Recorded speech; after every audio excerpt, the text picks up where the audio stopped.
And I'm thinking, no way would you play on my mind and go and start waving bye-bye. Hello. How are you? I'm well. I'm very good. Good. And how are you? No, I'm very well, thank you.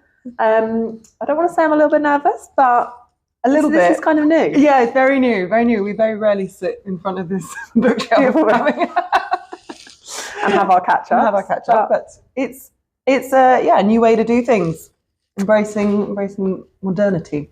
We're going to give it a try. Yeah.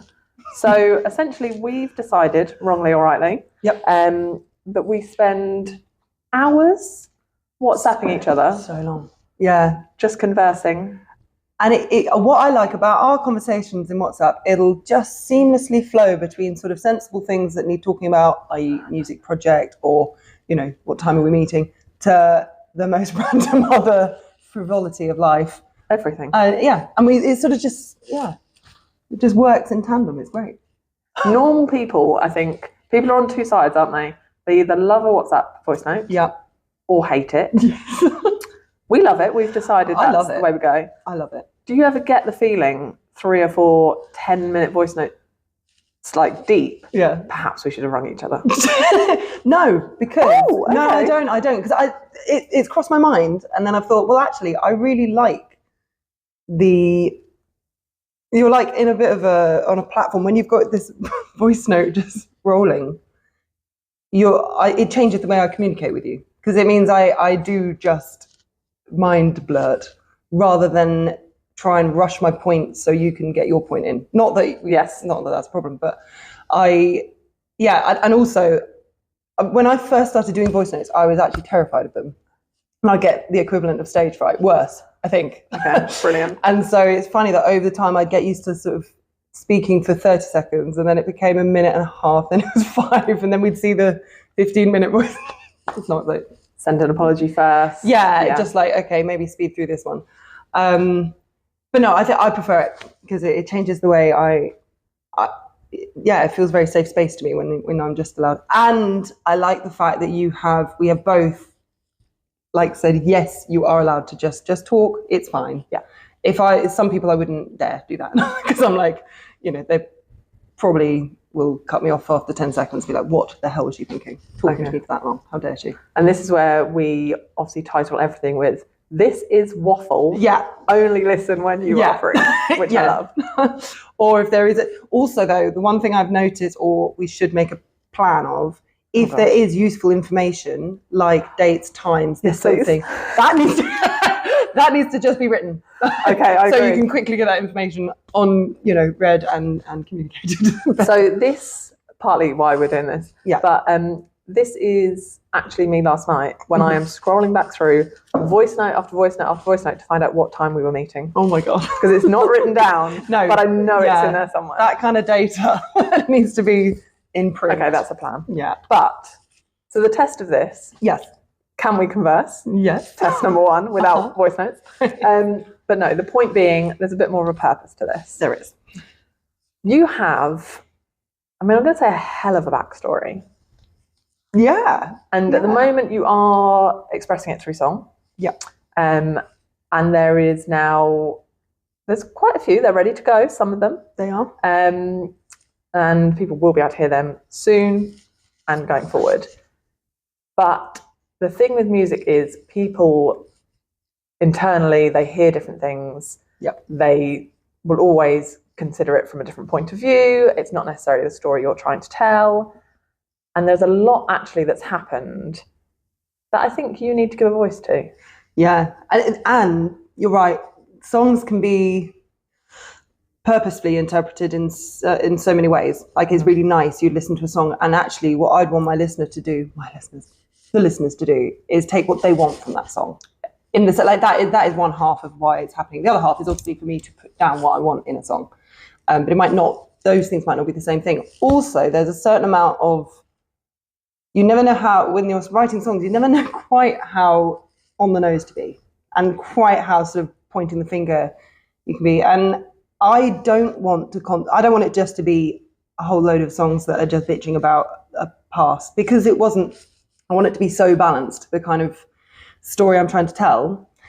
But no, you're right. It's very difficult to try and finally tread that line between calling out stuff that needs calling out, but also not haranguing it and also ruining other people's experience of, let's say, the band. Like, I don't ever want to tarnish, and I've already tarnished people's memory or view of it or opinion of it, because I've already met some people, some musicians came and played with me.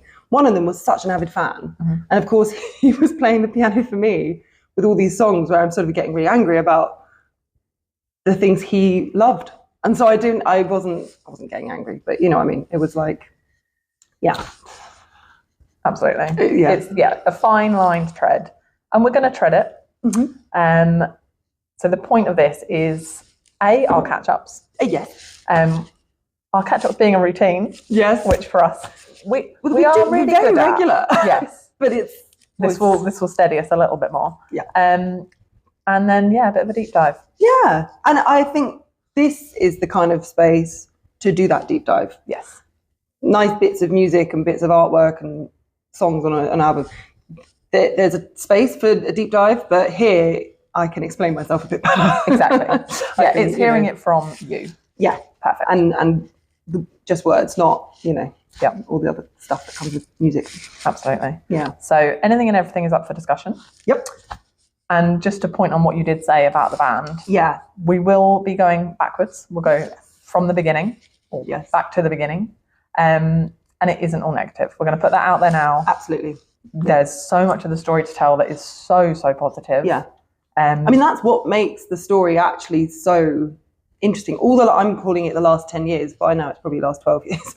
Yeah. But the fact there were such good highs and such bad lows, that's why it's such a good story. Well, I can say it's a good story now because I feel I'm into the next chapter of life. So before, at the time, it was stuff I couldn't talk about with anyone, because there were no close friends at the time, and not even with mum, you just wouldn't say it. So that's why, now kind of feeling a little bit departed from it, looking back into it, it was a roller coaster is the perfect word. Yeah, absolutely. Yeah. So for anybody that doesn't know you, band life, 2011 through to roughly 2022 ish. Yeah. And that was part of a sort of 5-piece stroke 6-piece, depending on how many more sort of added. It grew, it shrunk, it kept doing it. Yeah. Absolutely. And before then, you were doing music on your own. Yeah. Which a lot of people don't know. They sort of have only ever known you as the band. And then since then, officially more so this year, because you have had the actual release, which we will totally be talking about. But you have been working on music for yourself. Yeah. So it's really funny, me writing songs, that happened when I was a teenager, learning what, chords were and how to play the piano.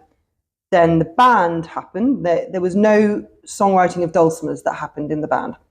There was me contributing to parts in songs a lot. So like violin parts and all that sort of thing, and adjusting tunes to make them better. But then songwriting had to start again when it was so typical artist story. When I was maybe in a bit of a depression of time, it was maybe 2/3 of the way through the band, maybe halfway through.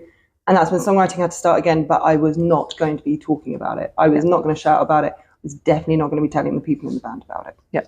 It was almost a bit of a therapy, allowing yourself an area to let out. It was like the true meaning of why you'd write a song. Perfect. It was, and those songs, it's funny, I wished I'd written more in that headspace. Because now I almost feel sometimes I'm like, am I a bit too sort of healed and I feel sort of healed and repaired now. I won't be able to ever feel that broken again. And there were some amazing songs that came from that.